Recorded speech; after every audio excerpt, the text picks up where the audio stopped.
So, out of all these items up here, splash pad, this has been something on my radar for a long, long time. And the cost was really down low, and, maybe we should have moved on it back then, but, the community wants something. They see all this money in front of them, and they're like, what do we get? I mean, obviously, they get to use all the services, that come with it, but we really need something here that the citizens can say, hey, council created this. So I'm a huge fan of that. I know it's going to be expensive, but we have a lot of people, especially that live in District 3, District 2, that they can't afford a pool. I just looked online yesterday at Google Maps. Most of the pools are in District 5. It's not even close. And then District 1 has a whole ton of pools too.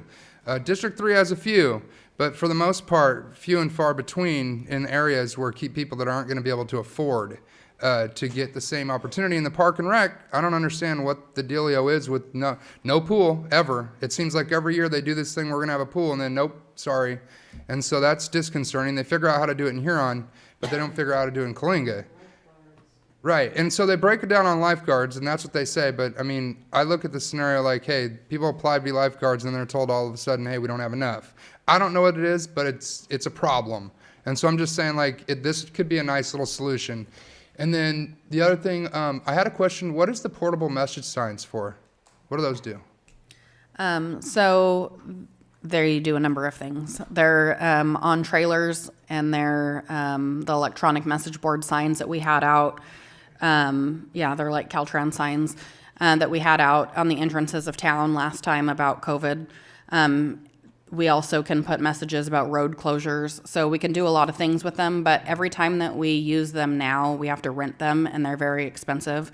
So it's almost cheaper to buy them than it is to rent them. You can slow down people with them too. So I'd say that's actually a great idea as well. And in fact, pretty much all of the ideas up there are really good. The animal shelter, it's not even close. We need an animal shelter. It's the number 2 pulled thing. Most people are interested in public safety and then animal shelter, and it's right there. And so I know it's an expensive cost, and I know everything along with it is expensive, but that would be a great thing. And then I'm just going to say, we're spending, $48,000 a year on CRISCOM? They haven't done anything, I don't think. They've made phone calls. I would say spending that $15K each year on the chamber, it's only $15K. It's not $48K. And the chamber's local, and they do get down to business, and we bring people in. I would say please do that. That is a minimal expense compared to what other cities give chambers. Some of them, I believe Hanford used to give $40,000 before Main Street came in, and so now they give it to Main Street, and they give a sizable portion to them. But the Chamber of Commerce does a lot of work for the city of Coalinga that's not in the forefront. They're like the welcome center, and I'll have to say that Scott has been doing an amazing job at that, and we have a great board, and we're really trying to get things stable and to keep things moving. But a nice idea, and it used to be that the city would rent them a building for, dollars. They didn't have to pay rent or anything like that.